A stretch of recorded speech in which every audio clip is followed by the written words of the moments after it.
সুপ্রিয় শিক্ষার্থী বন্ধুরা, আজকে অত্যন্ত গুরুত্বপূর্ণ একটি বিষয় নিয়ে আমরা আলোচনা করব। সেটি হচ্ছে প্রতিবেদন।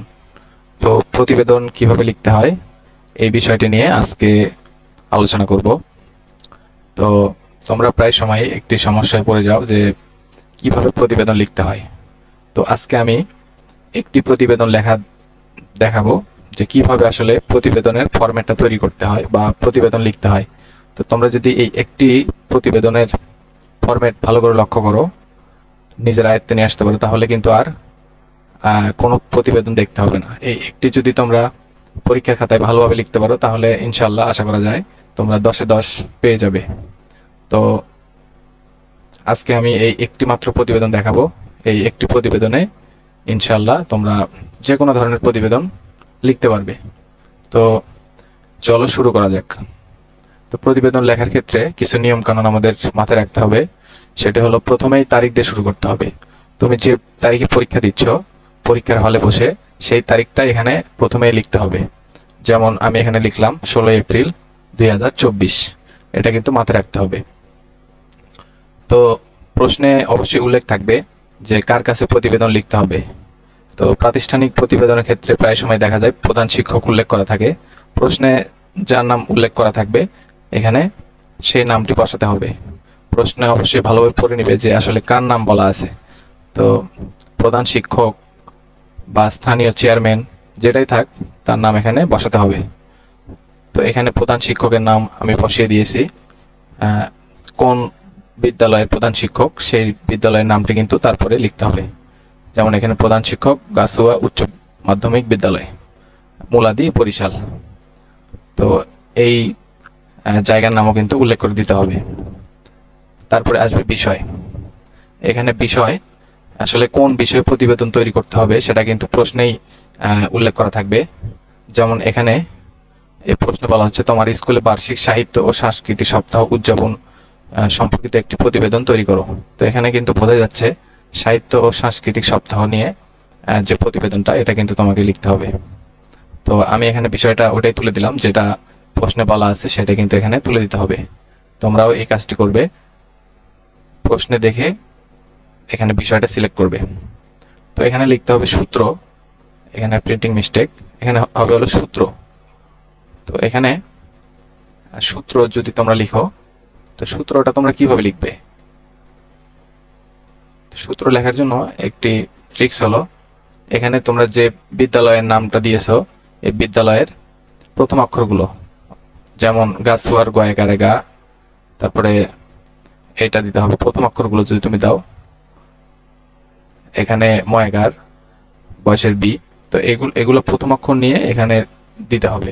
আর প্রথমেই একটা সংখ্যা দিতে হবে, যে কোনো সংখ্যা দিতে পারে। আমি এখানে 132 দিয়েছি, যে কোনো সংখ্যা হতে পারে। তারপরে হলো 16 এপ্রিল, যে তারিখটা তুমি প্রথমে দিলে সেই তারিখটা এখানে বসাতে হবে। তারপরে এখানে আমরা শুরু করব জনাব দিয়ে। তো এখানে জনাব দিয়ে শুরু করতে হবে। তো এখানে তোমাদের মতো করে লিখবে, সম্প্রতি গাছুয়া উচ্চ বিদ্যালয়ের বার্ষিক সাহিত্য ও সাংস্কৃতিক সপ্তাহ উদযাপন সম্পর্কে আদেশপ্রাপ্ত হয়ে নিম্নলিখিত প্রতিবেদন উপস্থাপন করছি। তো এখানে কিন্তু মেইন অংশে তোমরা তোমাদের মতো করে লিখবে যে কিভাবে বার্ষিক সাহিত্য সাংস্কৃতিক সপ্তাহ উদযাপন হলো। এখান থেকে তোমরা ধারণা নিতে পারো, এখানে লিখে দেওয়া আছে। এইটুকু লেখার পরে এইটুকু তোমরা যে কোনো প্রতিবেদনে লিখতে পারো। এখানে শুধু নামটা চেঞ্জ করে দিয়ে, বিদ্যালয়ের নামটা চেঞ্জ করে দিয়ে লিখতে পারো। এইটুকু লেখার পরে এখানে একটা হেডিং দিবে, এখানে বার্ষিক সাহিত্য সংস্কৃতি সপ্তাহ উদযাপিত। এখানে একটা তোমাদের মতো করে হেডিং দিতে পারো। এটা দেওয়ার পরে তোমরা শুরু করতে পারো এভাবে, গাছুয়া উচ্চ বিদ্যালয় বার্ষিক সাহিত্য সাংস্কৃতিক সপ্তাহ উদযাপিত হয়েছে। 5 দিন ধরে চলে এই অনুষ্ঠান। এবার বিভিন্ন ক্ষেত্রে অংশ নিয়েছে শিক্ষার্থীরা। অনুষ্ঠানের সময়সূচি ছিল নিম্নরূপ। তো এখানে বিভিন্ন ধরনের অনুষ্ঠান হয়েছে, সেই অনুষ্ঠানগুলোর তারিখ সময় দেওয়া আছে।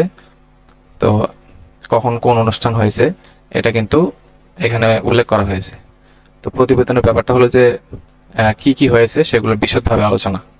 তো এখানে সময়টা উল্লেখ করেছে, কোন সময় কি হলো।